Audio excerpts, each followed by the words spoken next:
Okay, we've got quite a few people in now, so I think we'll kick off with this. So, welcome to this webinar, which is the first in this season's series, which is supported by and provided on behalf of the Road Safety GB Analyst Network.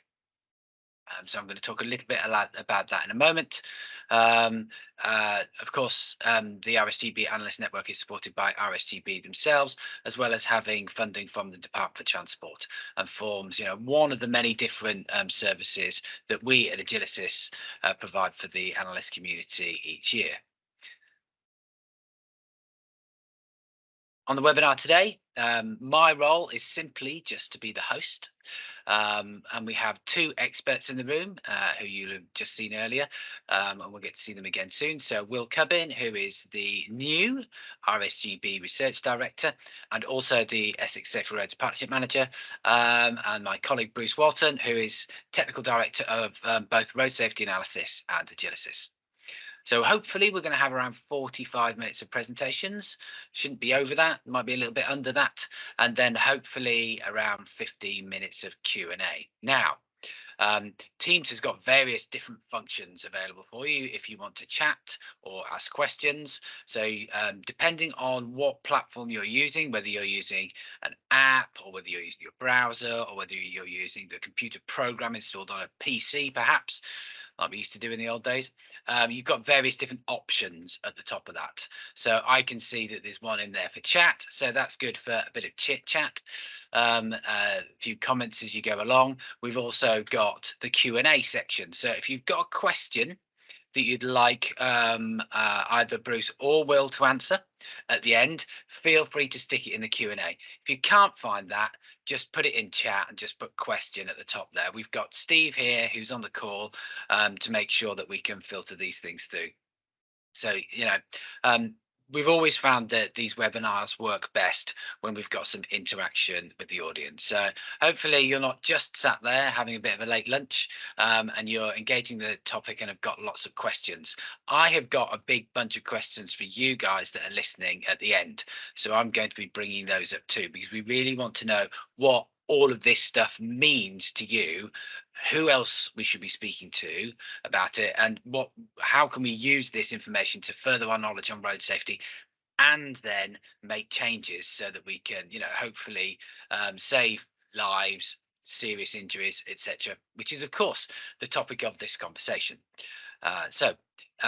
Just a quick plug before we move on. The Joining the Dots conference, which again forms part of this program that we undertake on behalf of Road Safety GB, is back again in its usual slot. I think it's normally the first week in March every year. I've got a feeling this might be the 7th edition that we've done. It's certainly been going a long time. We managed to keep it going throughout COVID times, of course. We did that one year where we were entirely online. And then last year when we were in London, we had the hybrid conference, which I think was really popular. It's a great opportunity to meet up with people, which is nice to see people face to face. But then those that can't attend can also attend virtually online. Now, obviously, I'm bound to say that meeting people face to face is the best experience. We've kept ticket prices low again, thanks to the funding from DFT and RSGB, and I really recommend that if you can possibly get there in Birmingham, nice and centrally located, you should really come along for the day. And if not, then hopefully you'll get to attend as a virtual online guest. So yeah, we're going to be talking about casualty severity data. I tried to think of an introduction without giving the game away, but Bruce's presentation really does take you through the severity data in a lot of detail. So I'm largely going to leave that to him. One thing that I would say is this is a topic that was chosen by the Analyst Network champions. So the few of you that are on the call that are champions from the Analyst Network, if you'd like to know more about that, please go to the roadsafety.network website when you can find out more about the other pieces of work that we can do. You can have a look at the data wiki that Bruce worked on again last year, which provides lots of simple answers to simple questions about road safety and is aimed at people, with, little to no experience of road safety, as well as experts as well. So you can go onto that website and you can register to find out more about the Analyst Network and related events. And perhaps that's how you found out about this webinar, because you registered there.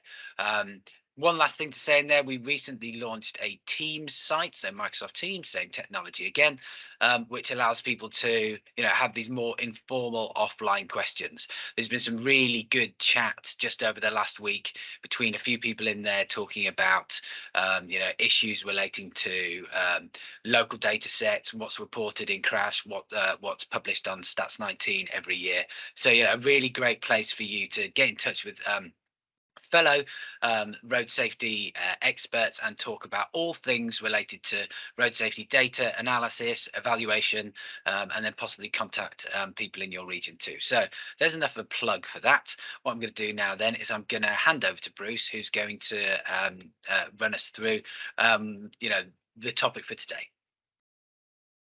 Lovely. Thank you very much, Richard, and good afternoon, everybody. I'm going to apologise in advance if some of the things I say is teaching some of you to suck eggs, but we're very much aware within the Analyst Network that there have been a lot of moving goalposts going on with Severity over the course of the last few years. And given that it is one of the most commonly used features in a lot of collision analysis, I think it's quite important that we, as the professional stakeholders who set best practice for the industry and provide and explain the statistics to everybody else, all have a common, clear understanding of what is going on with Severity. Because if we don't know, what chance does everybody else have? And that's one of the purpose of this series of webinars, to make sure that we're disseminating the information. So I'm going to start quickly by reminding everybody about what I'm calling old school Severity. That is Severity as it was in the good old days when everybody was filling in pink forms and crash was just a dream that people talked about at conferences. So, Richard, I'm sure there are some bullet points on there. There we go. So that is pretty much a verbatim quote from Stats 20, the extremely long document that I'm sure you've all avidly read, that officially defines all of the terms and the fields used in the Stats 19 dataset. And if you look up Stats 20 about slight injuries, this is what it will tell you a slight injury is. So if a person who a police officer has seen being injured in a crash is suffering from one or more of the things on that bullet list, then they are a slight injury. However, persons who are merely shaken with no other injury should not be included. So what's the difference between slight shock and merely shaken? Well, do you know what? Any police officer could be slightly forgiven for being confused about that. But officially, and going right back to the beginning of the very long and venerable history of the Stats 19 data series, that has been the official definition of what constitutes a slight injury. So if you click on Richard, that begs the question, what is a KSI injury, a person who was killed or seriously injured? Now, obviously, the term killed or seriously injured, by the way, should only be used to refer to casualties. Collisions should be called fatal or serious. So use the term FSCs, fatal or serious crashes, fatal or serious collisions, to refer to collisions. When you're referring to human beings, killed or seriously injured casualties. Now, of course, it's always been a problem that sample sizes for killed casualties at anything below national level are very small, which means it's very difficult to analyse and gain useful road safety insight simply by looking at headline numbers of people killed. But there are lots of good reasons why we shouldn't be ignoring serious injury short of death. People's entire life outcomes can be seriously affected in a moment, as we all know. Probably reducing that is one of the things that motivates all of us to be involved in this profession in the first place. And so simply using killed casualties alone is ignoring the many thousands of people who suffer life-changing injuries. So we need to be able to understand what they are. At the other end of the scale, of course, a slight injury does indicate that the incident was less dangerous to life and limb. If people have only suffered those things that were on the last slide, bruises, cuts, shock, then they've not suffered a life-changing injury. And while we certainly shouldn't be ignoring the fact that those things are a warning to us of potential road safety danger, we do perhaps have to treat those incidents in many contexts in a different way. So that leaves us with the term seriously injured, somebody who is not dead but is more injured than that list of slight injuries. But that's a very, very broad set of situations. So if we have a look at some of the things that could be, the old Stats 20 definition of serious injury included everybody who was detained in hospital, everybody who died over 30 days after the collision, and also anybody who suffered from any of those things, internal injuries, fractures, burns, and concussions. But we're not limited to those things. It included any type of bodily injury which didn't result in the person's death within 30 days, but wasn't one of those things on the bullet list I showed you on the first slide: cuts, bruises, shock. And the trouble is that this left an awful lot of room for officer interpretation. So, for instance, deep cuts and lacerations are a serious injury. But as we saw on the first slide, slight cuts are only a slight injury. And this is asking a police officer to make a medical judgment, which is not what they are trained or qualified to do. And understandably, something that many of them would have reservations about doing or have difficulties with doing. So that was the fundamental problem with the old way of handling severity. It was a blunt instrument to do a necessary job. We needed to understand the long-term difference between incidents that involve death or life-changing injuries, and the very broad nature of the serious classification just wasn't a tool that was fit for the job. It wasn't letting us do it. Therefore, things have moved on. Next slide, please, Richard. So we're taking a new approach, injury-based reporting. This is something that was foreseen in the Stats 19 review before last, and something that the road safety community had been looking forward to for a long time. Reporting severity not on the basis of a subjective decision by the police officer, but on the basis of a recorded actual injury. So rather than officers being asked to make a judgment value decision, are these cuts deep enough to be lacerations or not, the officer simply ticked everything on a list of injuries that they believed the casualty to have suffered because of what they'd seen, because of what they'd been told, because of what paramedics on the scene had reported, or for whatever other reason. And then the severity of that casualty is determined by the system rather than by the officer. And we'll get on to how the system does that in just a moment. There are many advantages to doing this. It solves the disadvantages that we talked about earlier on of not being able to tell the difference between life-changing and less life-changing injuries. And it massively removes subjective officer judgment, asking them unfairly to make a decision that they're not really qualified to make. It gives us a much better definition of that enormously wide range of serious collisions. It gives us consistency across different areas. It potentially gives us consistency across time, although there's a problem with that I'll come to in a minute. And it also potentially allows us to gain injury into how different road user groups are exposed to road risk. And this is something I'm not going to talk much about because I know that Will is going to talk about that a bit later on in the webinar. Of course, there are disadvantages. There's the problem of discontinuity in the long-term data series, which I'm going to talk about, and we have lack of consistency during implementation. So let's have a quick look at the implementation and the consequences of that implementation, so we all understand that there are no wins without without the risk of potential loss in anything, and statistics are no different. Let's see if we can understand how this is being implemented and what the consequences of that implementation are.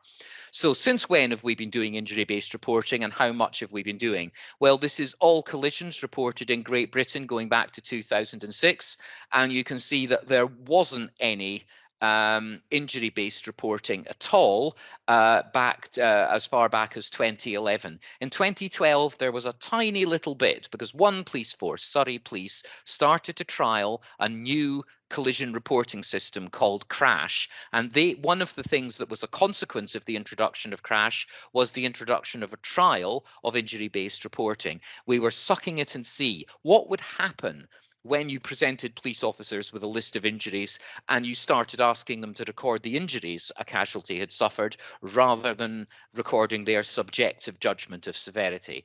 And you can see that for 4 years there, between 2012 and 2015, that trial ran in Surrey, and we started to get more and more injury-based reporting going on. Then suddenly a lot more in 2016, and the proportion of casualties who have been reported using injury-based reporting has been steadily increasing every year since 2016. We're now at a place where over 6 out of 10 of all reported casualties are being recorded using injury-based reporting. This is a big step forward for road safety, and it creates us an enormous opportunity. And Will's going to start scraping the surface of what those opportunities are for our profession a bit later on in this session. But before we do that, let's have a look at some of the potential drawbacks that we talked about. This is just for your reference, by the way, a list of who is currently using injury-based reporting. That's all police forces in England, Scotland and Wales who are currently using injury-based reporting by when they started doing it, starting with Surrey way back in 2012. Staffordshire, Essex were also early adopters. That's why Will has now got quite a long data series derived from Essex Police that he's going to be talking about a bit later. And down at the bottom of that list there, the two most recent people to have adopted Crash and therefore used injury-based reporting. That's Sussex Police and Police Scotland, who came in just before the pandemic. So that's the people who are doing it. These are the people who are not doing it. Those forces have not yet adopted an injury-based reporting system. I'll mention for completeness, by the way, that there is one force that uses injury-based reporting system that does not use the Crash reporting system provided by DFT, and that's the Met. The Metropolitan Police are using COPPA. Yes, thank you, Paul, for reminding me that Greater Manchester Police have come on board in 2021, but that has not yet been fully impacted into the statistics. We're in the process of making sure that 2021 is fully incorporated and published en masse. But you're quite right, GMP have recently joined, and there are more forces joining every year. So we look forward gradually to injury-based reporting becoming available across the whole country. Next slide, please, Richard. So we know what we're talking about. This list that you're looking at now is the list of injuries that officers are presented with when they're asked to assess an injury. So you can select any injury type off of that list, and you're allowed to multiple select if the police officer believes that the casualty has suffered multiple different kinds of injuries. I know that Will is going to be talking about some of the ways we can exploit the fact that this is a multi-select list in what he talks about a little bit later on. And you can see that each of those types of injury has, as well as having a severity classification, which is serious, it also is broken down into 3 detailed severity casualties: very serious, moderately serious, and less serious. I'll come back explain where those are derived from in just a moment. Next slide, please.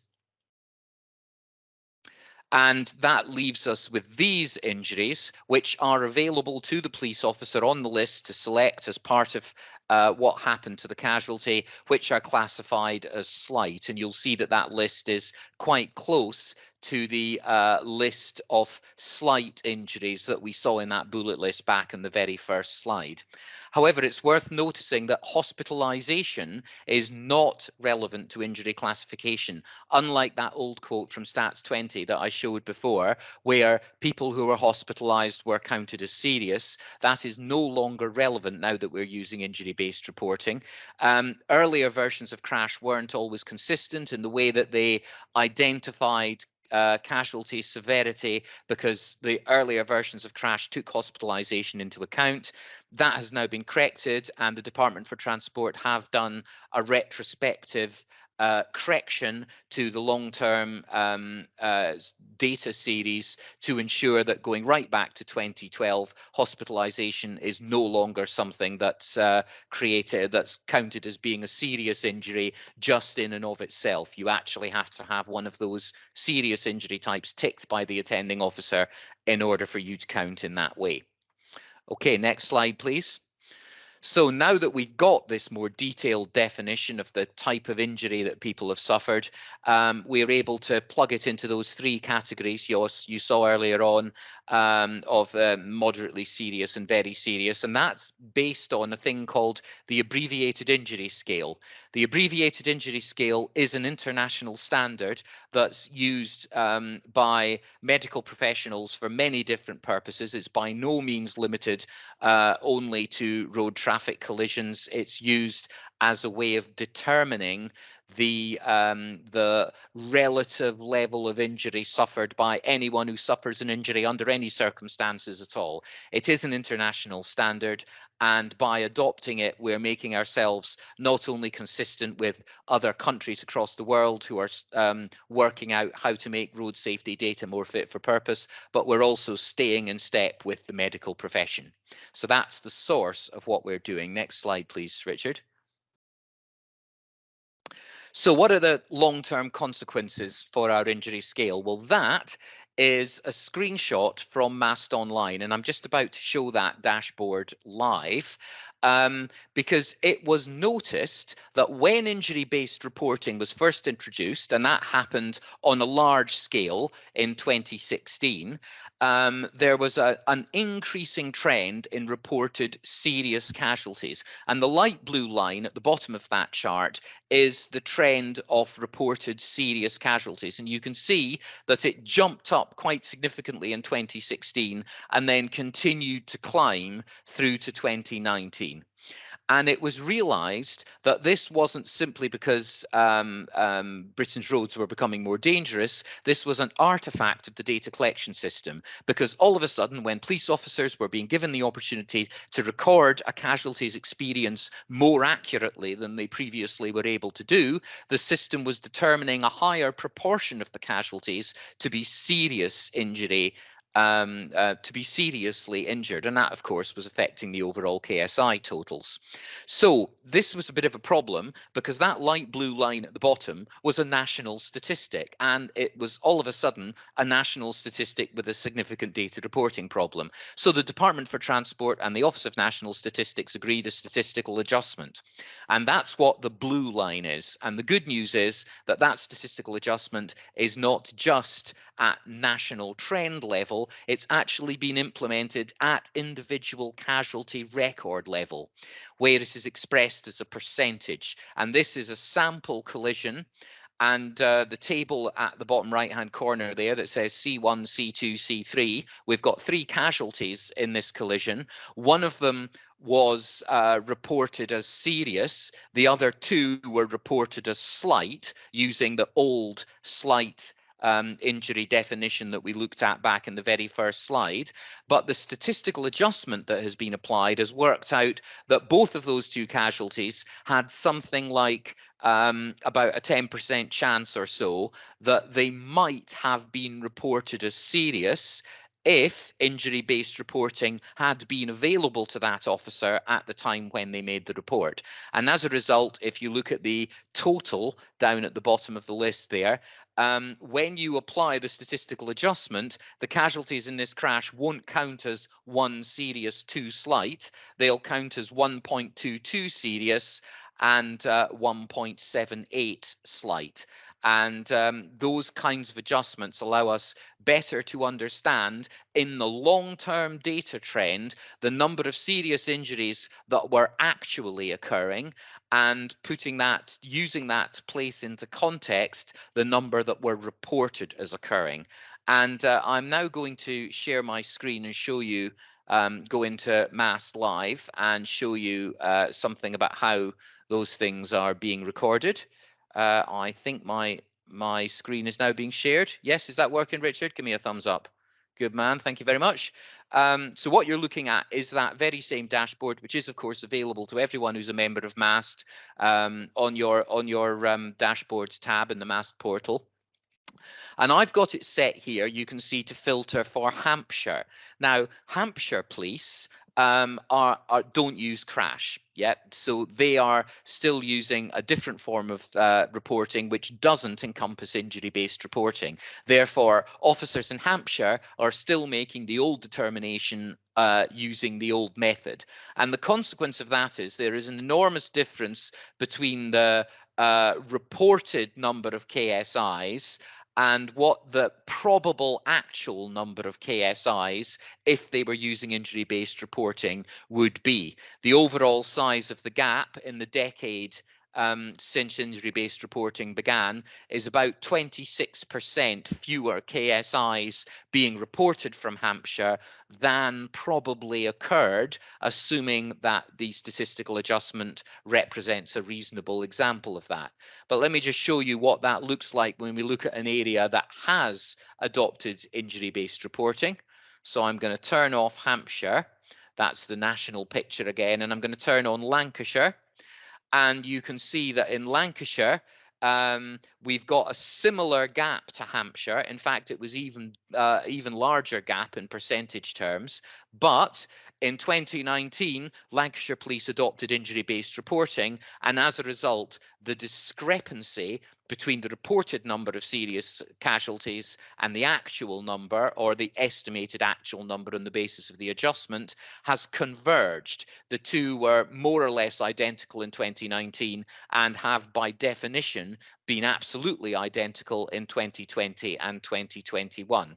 And that means that Lancashire Police can now have a better understanding of their long-term casualty trend by looking at the top line, because you're actually comparing like with like when you look at the top line.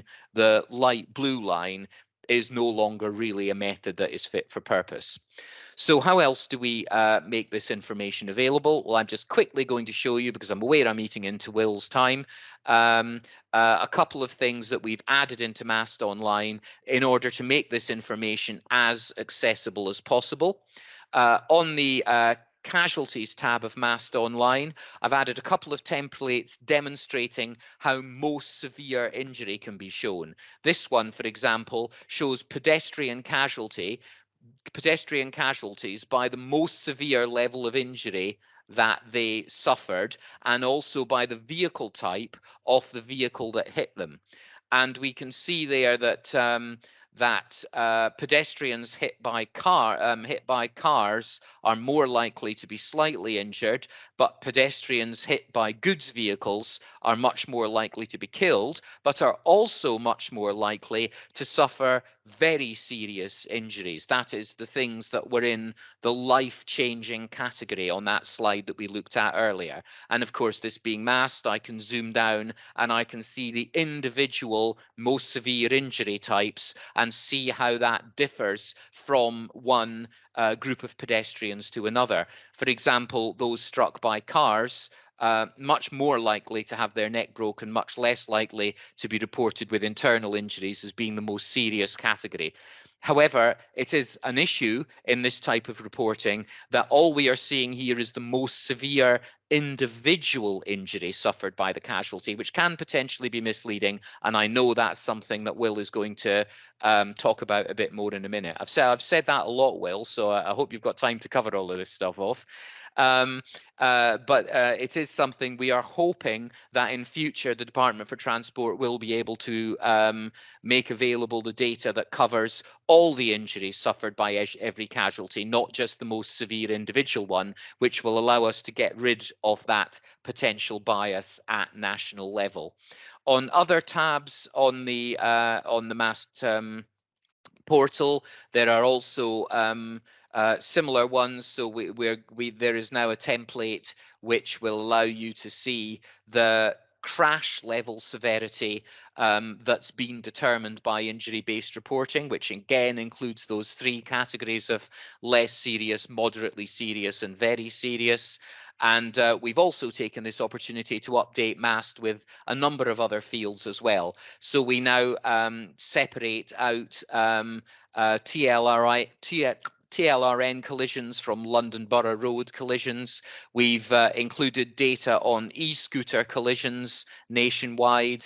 And we've also, as a bonus, added in vehicle age. So you can now do analysis based on the age of a vehicle on the vehicle tab. I've added a template for that as well. So lots of new stuff's been added into MAST there. But perhaps the most important, the most life-changing from the perspective of a road safety analyst is that we are now got the opportunity to look in detail at the injuries suffered by casualties and therefore have a better insight into what we can possibly do about them. And at long last, I am now going to be quiet and I'm going to hand over to Will, because he's done better than just recognize the potential of this. He's actually started the process of doing some work on it so we can have a dialogue about best practice. So Will, tell us a little bit about what you've learned from the Essex data, or you're starting to learn from the Essex data. Yes, thanks, Bruce. Yes, I think that's a good point. That is a very much a starting point and starting to learn from the Essex data. Using direct access to the crash system, allowing viewing of all of the recorded injuries, not just the most severely recorded injury, is what I'm going to focus on. And that is a benefit of having direct access to the crash back office, which is can be queried by business objects. My understanding at the moment is there are a few licenses per police force allowing access to the back office query system. So the access to this data isn't widespread, but it should be available to at least some people within police forces at the moment. So I will just share my screen and take you through what I've learned about this.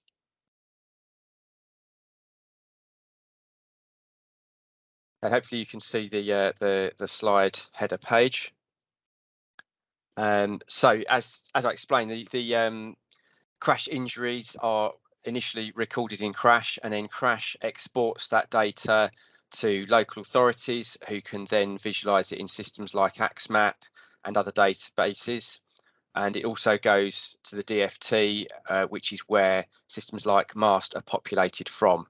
But when it exists in Crash, all recorded casualty injury types are there. So as Bruce said, there are 20 different types that can be recorded, and every single one of those that the officer deems to have been suffered by the casualty can be included in the record. So as a result, you have multiple, or the potential for multiple injury types per casualty, and that becomes important later on. Once it's been exported from Crash, Crash will only take the most severe of those injuries, and that's where the casualty and collision severity definition comes from. So the most severe type only. So as a result, that's only one injury record per casualty. So what I'm going to be focusing on is analysis conducted from this data set that was direct from Crash rather than the exported version. So when we have that multiple injury records per casualty, that is now effectively a fourth table to Stats 19. We've got our collision record table, we've got our vehicle table, which can be multiple vehicles per collision. We've got our casualties table, which can be multiple casualties per collision and also multiple casualties per vehicle. And now we've got injuries, which can be multiple injuries per casualty. So it gives us potential for a new profiling characteristic to understand in more detail about what's happening to different types of people, different types of road user in collisions. And we have this 20-point scale. I won't dwell on it too much.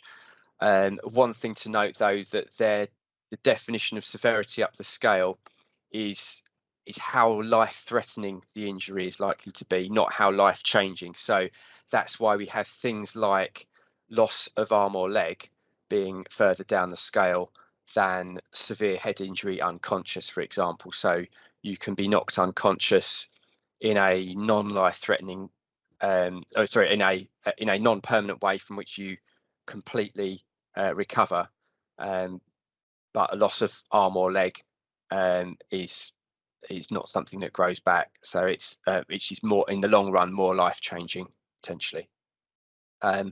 Also, you'll notice in this list, what I've got here is each of those headings for all car, cyclists, power wheelers and pedestrians. These show the distribution of those injuries in the data set. And looking down those columns, you'll be able to see that if you're quick at adding up, that those percentages adds to more than 100. So, for example, if we look down the car column, 40% of people had whiplash or neck pain, but some of those people also had other things recorded, and that's a consequence of having the multiple injuries per casualty recorded. So moving on to some of the initial analysis I did around this, it really was just scoping, scratching the surface to explore what kinds of new directions we could take exploring this data. So looking at car occupant bone fracture with age and sex was the first avenue of investigation for this. So to define bone fracture, I took 4 injury types from that list of 20 that are detailed here: broken neck or back, fractured pelvis, lower leg, ankle and foot, or arm, collarbone or hand. And from that, plotting it by age group and sex, we get this graph, which shows a couple of interesting things that are reflected in other knowledge and other research. So for younger car occupants under the age of 12, they've got a much lower fracture rate. Partly younger people have less brittle bones, but also under 12s, many of them will be in car seats, which may provide additional protection. So that can provide evidence for the efficacy of car seats. The other interesting thing we see is it seems to, the rate of bone fracture seems to level out for adults or for teenagers and through to adults up to the late 40s, early 50s, and it's higher for men, but similar for men and women. But then when we get to the 50+ age group, the rate of bone fracture for female car occupants increases with age, whereas with males it stays fluctuating around between 6 and 8%. And that relates to age-related bone fracture risk due to osteoporosis in women. And there's some separate medical research there that demonstrates the increasing risk for women as they age of bone fracture. So that's reflected in our statistics there. So this is kind of all I did on this topic. It shows some things that can then raise further questions around car seats, around age-related risk that people may want to take further. So there are some things to consider though around confounding factors with this data. So could be differences in collision types between different age groups and different sexes within cars. The injury types that aren't included, so there is an injury type of other chest injury that could include broken ribs, so we might not be capturing all of our broken bones within the data. Age groups may have differences in vehicle safety features, so older people tend to have more disposable income, tend to drive bigger, safer vehicles. So the true picture, if we adjusted for vehicle safety, may be even greater, and the true risk may be even greater as it increases for older people. And then also, so what, really? There's already information. We already know that older people have a higher risk, and particularly women with osteoporosis, a higher risk of bone fracture. But what it does do, it gives some validity to the data. So this data is reflecting a known thing that's verified elsewhere. So we've got some confidence in the data from that. But really, it shows us the sorts of things we can do, but raises the question: are there more useful questions to ask of the data? And that's where I'm passing the baton over to people here who may have ideas about how to take that avenue of research forward. So that was really the first example of what can be done with the data. Moving on to a second example of cycle helmets. It's an interesting topic, never ever controversial.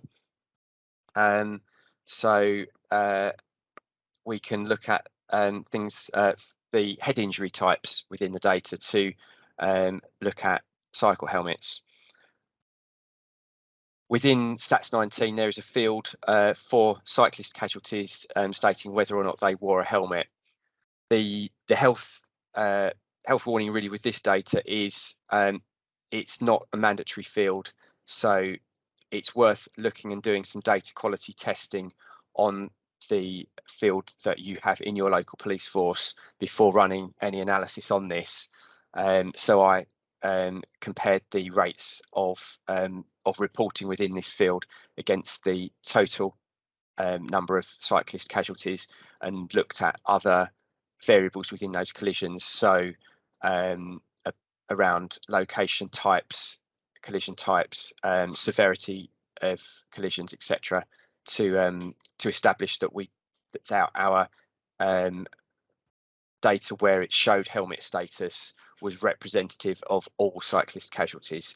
So that's a piece of work that ought to be carried out before doing any analysis on that relies on a field that isn't mandatory, or where there might be questions over its data quality. So comparing the two groups of cyclists against the two types of head injury that can be recorded in crash, we can see that for non-helmet wearers, they're around twice as likely to have a severe head injury and around 1.5 times as likely to have another head injury. And they've also got a small increased rate of death of around 20%. And the two samples there were 402 with no helmet and 410 with with a helmet. But there's also another interesting differences between the two groups of cyclists, in that the types of road where they had their collision. The cyclists who were more likely to wear a helmet tended to have their collisions on faster roads. So the average road speed just over 38 miles an hour for those who had for those who are wearing a helmet, and 19% of them were on a 60-mile-an-hour road. So their lower rate of head injury was despite the fact that they had more exposure on faster roads and potential for faster impact speeds. Although further drilling into that data is probably necessary, because the type of collision is also important.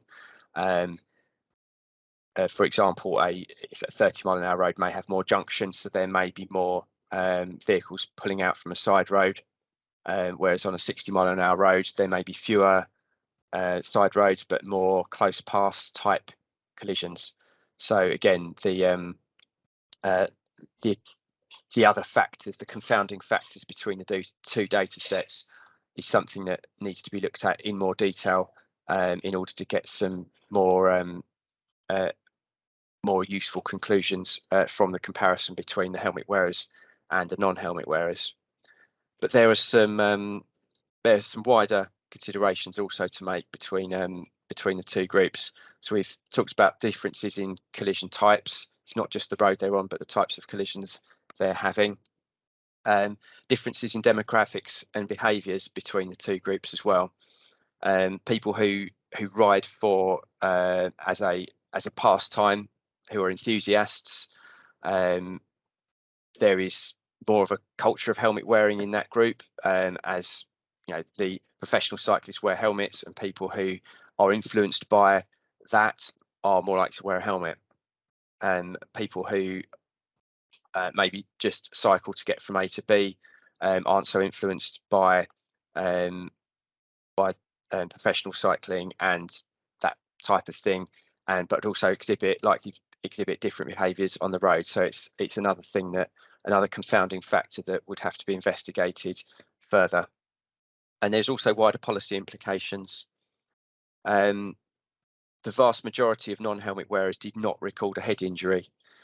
So despite not wearing a helmet, they were still more likely than not to not suffer a head injury. So head injuries aren't the be all and end all of cycling injuries. And also life expectancy overall is higher for all cyclists, even those that don't wear a helmet, despite the risks. So there is the consideration that the greatest risk of all is not cycling. And like with the other data, we might want to think, are there more useful questions to ask of this data? So next steps, which is moving on over to everyone here to take up the mantle and look into this injury data in more detail. Other areas we might consider: types of vehicle involved between different collisions, seatbelt status. Demonstrating the efficacy of seatbelts is something this data will be an excellent way to demonstrate to skeptical members of the public the benefits of seatbelts, and to myth bust around some of the ideas that people come up with as to why they might not wear a seatbelt. And as I mentioned before, when doing some of these comparisons, it's important to do data quality testing on any other local data like seatbelts and cycle helmets that any analysis relies upon. But the main message really is this is just scratching the surface, and much more can be done with this data. So again, it's over to you, passing the baton on to explore ideas of how to really drill into this data and get the value out of it, because it's there, and the more we can access it and compare it with other data sets, the more value can be had with it, and the better guidance can be given to road safety interventions. So that's it from me. I will hand back to Richard. Thank you very much, Will. That was absolutely fascinating. I mean, there's so many questions that I just want to ask on that, but I think I want to give everybody else the opportunity to ask some questions as well. So I know that we've got 2 questions that I think are going to be heading in Bruce's direction in a moment. Hopefully you found what the presenters have talked about really interesting and inspiring. If you do have any questions, please do put them in the Q&A or put them in the chat, and they'll end up in the Q&A. I've just put some general points up here that I thought might be, ones that would help spur some thoughts in your mind. So, how does this help you? Hoping that it does help you. Maybe realizing that there's more to analyzing severity data than we ever thought or knew before. Who should be analyzing the evidence? Will mention something in there about small sample sizes. Bruce said that it's not available at everybody's level. Is there a case for certain specific analyses or research projects to be undertaken at a national level, and then we'll just assume that they apply at local levels? Not always helpful. But perhaps that's all we can do in some areas. How could you use this around public engagement? Will gave 2 examples there about cycling. Obviously, we want to make sure that as many people are cycling as possible, Will, and whether that's with or without a helmet, we know that would outweigh any injuries that would be caused by not wearing one. What research would you like to see? Anything that you've got in particular, just stick your hand up, put a suggestion in there. We are going to run another webinar within the next few weeks, maybe as late as March, on this topic. So if you put any suggestions in there, we can certainly go ahead and have a look into that. If you've got any experts that are outside of this field that you think that would be interested in this, please let me know. Is anybody engaging with healthcare professionals involved in post-collision response that you think this could be relevant to? We'd love to speak to some of those. And then also, what other data would be valuable? I saw something fascinating in there by Will, where he'd included the average speed of roads in which collisions had happened on, and I've not seen that in a collision analysis before. So yeah, that'll be one of my questions back to you, to where you got that data from, Will, in a moment. But let's just have a quick look in the chat there. So the first one from Dean, which I think is going to go towards Bruce, which was, how do you capture those who are injured and report to hospital after a damage-only incident where no police attend? Well, I've had a look in the Q&A, and Will's already put a very valid answer to Dean in the Q&A, but I know not everyone can see the Q&A. In short, whether injuries that are identified subsequently from crashes that were initially reported as damage only when they actually weren't. And we can be fairly sure, by the way, that's a pretty commonplace occurrence, because research by DFT has repeatedly shown over the years that there's a big difference between the number of reported injuries, particularly slight injuries in Stats 19, compared to what we'd expect from response by extrapolating responses from the National Travel Survey. So we know that underreporting of injuries in general, and slight injuries in particular, from things that were apparently damage-only collisions that never came to the attention of the police, is a commonplace incident. But as Will said in the Q&A, whether or not that actually finds its way into the statistics depends on how the police forces handle their reporting processes. Crash will let you go back into a record and edit it and bring it up to date with more information that has come into the hands of the police subsequent to the initial report of the collision. So the issue isn't that the system won't let you. The issue is, does anybody actually bother to do that? Is anybody going to go, oh, I found out that that crash 2 weeks ago resulted in somebody suffering serious internal injuries that weren't apparent at the time? Am I going to bother to go and log into the system and update that record or not? In theory, there's nothing stopping you. In practice, how often is it going to happen? Because people have moved on to the next thing. That's how it is, of course, in emergency services. In an ideal world, of course, you'd resolve this by relating collision records to health records. But unfortunately, that's simply not possible. It isn't even possible in retrospect, never mind in real time.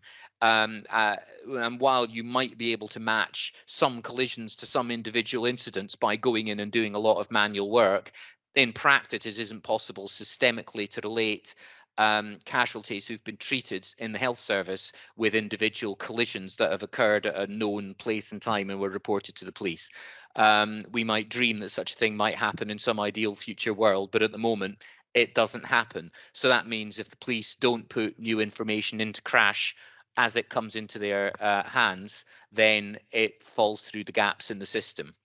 Yeah, it might happen at some point. I know Department for Transport are interested in linking incidents within TARN data sets, for example, and there's potentially some effort for fire and rescue data sets soon, which I'm pretty sure, if I'm not mistaken, is going to be an item on the agenda for joining the dots. So again, another plug in there. Bruce, there was another one there from Anthea who asked. Yes. Have you got that one? Do you want to answer that one? Yes. So she asked that the statistical adjustment between the Office of National Statistics and DFT. Yes, you're right, Anthea. When it was originally created, they did it at force level in order to try and understand basically whether it was going to be possible to create a meaningful adjustment. But after extensive lobbying by many stakeholders, myself included, the DFT did decide that the statistical adjustment methodology was robust enough to apply it right down to individual collision level, not just county level, not just road user group level, but individual collision level. So that statistical adjustment, like the sample that I showed in the presentation earlier on, has been calculated as a percentage at collision level using a method that's been agreed with the Office for National Statistics, and those adjustments are published for every individual casualty and are made available for you to download on data.gov.uk. And of course, if you are a MAST user, you don't have to bother to download enormous CSV files and work on it, because we've been through that pain for you.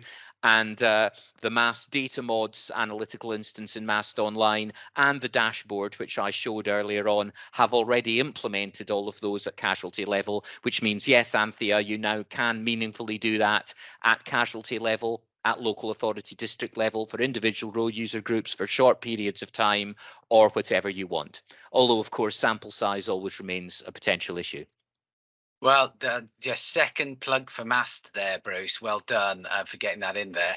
Have you got a book out this week as well, by any chance? Podcast series? No? Okay, that's fine. I should have done that this week too. What I would say, though, is that if you're in London, Wales, Scotland, you've got access to MAST. You may just not know it yet. Elsewhere, it depends. And Bruce has got firmly has his road safety analysis hat on today as the manager of MAST. So yeah, please get in touch with him about that. Yeah, so right. Anybody who's got a Gov email address anywhere in Scotland or Wales or London has complete access to MAST Online. You can just go to roadsafetyanalysis.org and register. There we go. Thanks, Bruce. Well, I'm going to let Will answer a question now. So Victoria's asked a question, which I see that you've already had a little bit of a go at in the chat, about how this data can be more useful for the police in terms of what level of investigation a serious collision requires.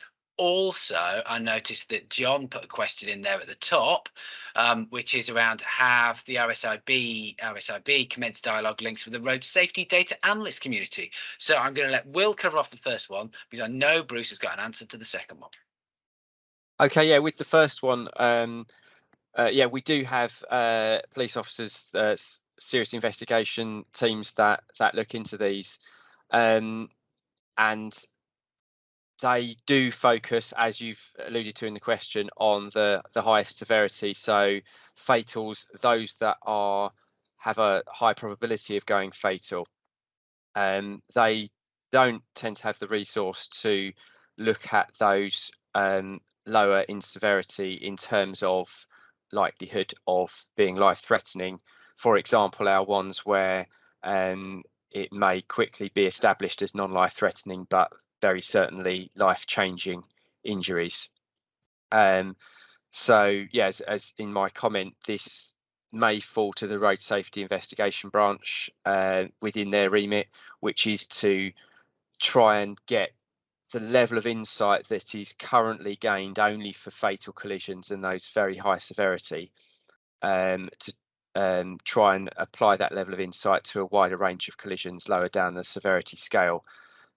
So given the lack of resources or the insufficient resources for police to investigate those lower severity ones, I think this would certainly fall to the RSIB to take that one up. And Bruce? Absolutely. And to follow on from that, Will, in order to achieve that objective that you've just described, there are two things that you would need to have. First of all, you'd need to make sure that the less severe, serious collisions that you were investigating were overall a reasonably representative sample in terms of different types of roads, different types of road user groups, and so on. Otherwise, you might be introducing a sample bias. And secondly, there's the very good point that Victoria made in her chat, which is that that you have an opportunity to hone the way in which you select those collisions, not only by overall severity, but also potentially by individual injury type, which we have reason to believe are spiking among certain road user groups, some of which you highlighted in the preliminary analysis you've done. There is obviously an enormous opportunity here, and the DFT are currently in the process of running a consultation with road safety stakeholders, which I am going to put my oar into, in order to ascertain how RSIB should go about selecting the collisions that it investigates so that we can achieve the greatest good for the greatest number with the finite resources that are going to be. Using Stats 19 is going to be key to that, and having real-time access to something resembling Stats 19 data is also going to be key to that. So let's hope as many forces as possible over the next couple of years come in and join Crash, because realistically, that's the only way in the foreseeable future that we're going to achieve national real-time reporting that will allow the RSIB to do its job. Broadcast ends. Thank you very much, Bruce. There's one last question there from Cheryl, which I think I'm just going to cover off quickly as we're just running out of time now. She's asked if a dashboard can be set up to cover the key elements. So she suggested seatbelt, speed, cycle, helmets for work, you know, all those different kinds of things. I know the DFT do have a Power BI dashboard that they publish every year. There's no reason why that couldn't be in there. As I suggested earlier, there's no reason why some research couldn't be commissioned into this new data set to try and help understand the various traditional road safety topics that we're interested in, you know, young drivers, motorcyclists, etc. It really is a significant advancement in the evidence and information that we have available to us as professionals to try and understand what's going on the network, and then understanding what we might do with it. And as I said, you know, we are hoping to have another webinar that will come off the back of this that will try and cover that off in terms of what we need to do about it. And we talked about road safety investigation. There could be all sorts of post-crash response bits of information in there and learning that could happen. So yeah, we've got a few people in mind that we'd like to talk to about this, people who've been researching other areas as well. So we're going to make sure that we do that. Before I let Bruce has possibly the final word, just going to mention that yes, joining the dots would be great to see a lot of you in person on the 1st of March. So yeah, please go to the roadsafety.network website to find out more about that. Bruce, go on, I'll let you finish off. I was quickly going to address Rachel's question in the chat about adjusting baseline and benchmark casualty figures so that those areas who wisely do choose to set themselves challenging but achievable road safety targets can make sure they're taking that into account. You don't have to worry, Rachel. The adjustment has been retrospectively calculated all the way in time back to 2006. So if you are using a system of looking at a benchmark series of years and progress to date against them, it's possible retrospectively to apply those. And because it's applied at record level, you can calculate it differently for children or motorcyclists or any other specific road user group doing that you wish to do it with. I have to say, I'm bound to say that a convenient way of doing that is using mass data mods, which would make it very easy for you because you wouldn't have to faff around with massive spreadsheets. But there's nothing stopping you downloading the adjustments and doing that. In principle, both the time set and the comprehensiveness of the adjustments are there to make it possible for you to do so. Okay. Thank you very much, Bruce. Thank you, Will, as well. We do have another webinar coming up in a couple of weeks.